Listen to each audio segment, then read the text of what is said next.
Hello, blooming seeds. Welcome back to Imperfect on Purpose. I'm Renee, and today is day 4, uncovering your limiting beliefs.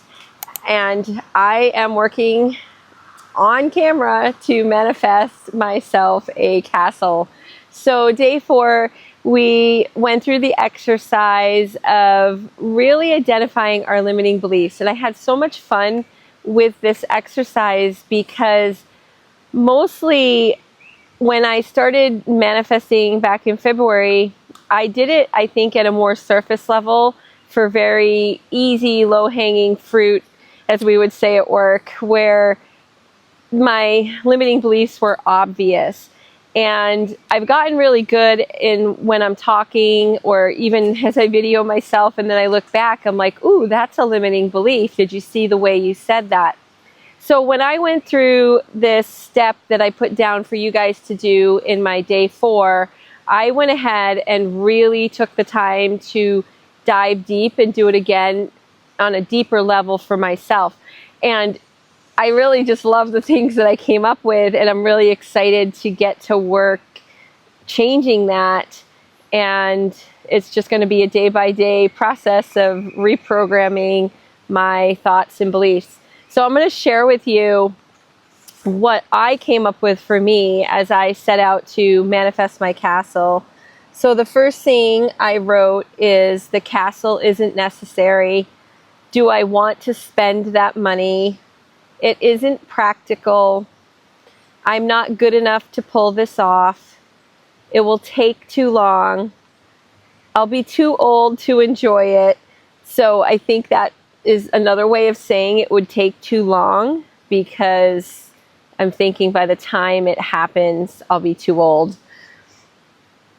I'm not enough as I am. I need more in whatever, insert whatever you want here, polish, clarity, structure. I always need more. If it's not valuable to others, it's not worthy. That's a huge one for me. I actually circled that one. Success has to come with visible, measurable progress. If I can't see it, it's not happening. If I slow down or take time, I'll fail. My vision is too big. My spiritual insights need to be tangible, or they don't count. I need permission or validation before I can move to my next step.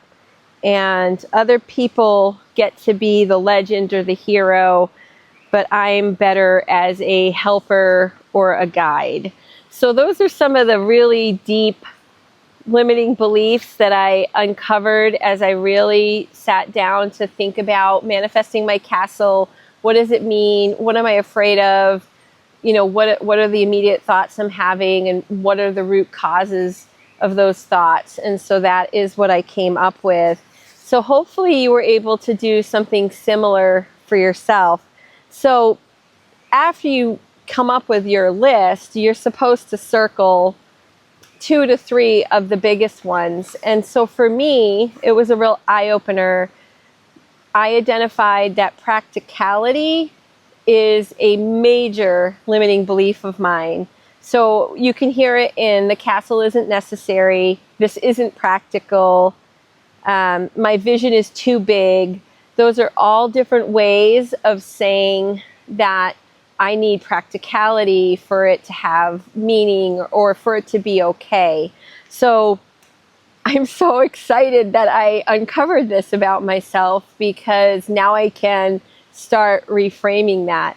So hopefully, again, you've been able to do this for yourself, where you're going to be able to really dig deep and figure out what's that one thing that's holding you back. Another one for me, and I've mentioned this, I think, throughout my videos, is time. I am very impatient, so I want things fast. I think a lot of us are, but I'm really impatient. So, but not just in acquiring things. I'm impatient with myself. Like, why don't I know this yet? Why can't I do that yet? You know, I should be done with this. You know, just general, I'm very impatient. And so I would rather do it myself than take the time to, you know, teach the kids. And so my children, they did grow up knowing, oh, if we wait long enough, mom will just make our beds, or if we wait long enough, mom will get to the dishes. So they knew and identified my impatience early on and used it against me, if you will. And it's a joke in the family. And so hopefully, again, if you've done this, you also took the time to figure out maybe where your limiting beliefs came from.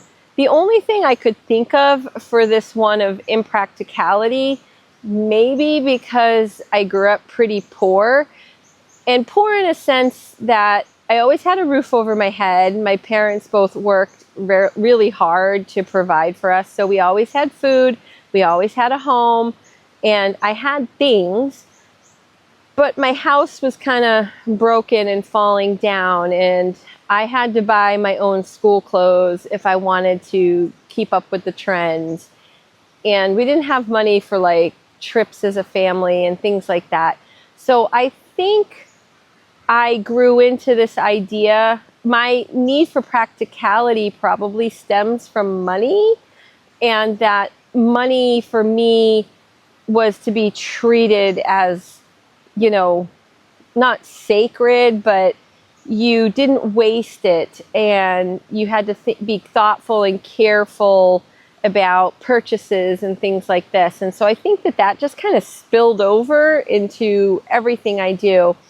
I will, when I get home, I could show you, like, there's lots of things I love to do. I do Pisanki eggs. I do, I've been painting this stained glass window that I freehand designed for my front window. And I am talented, artistically speaking, but I have a hard time wanting to do anything artistic unless there's a value to it. So I have really taken this practicality into basically every aspect of my life. So that's why I'm really excited that I've uncovered it, identified it, so now that I can release it. So hopefully you guys are doing the program with me, that you're finding value, you're enjoying it. I am loving this process, as I've said, and I love sharing it with you.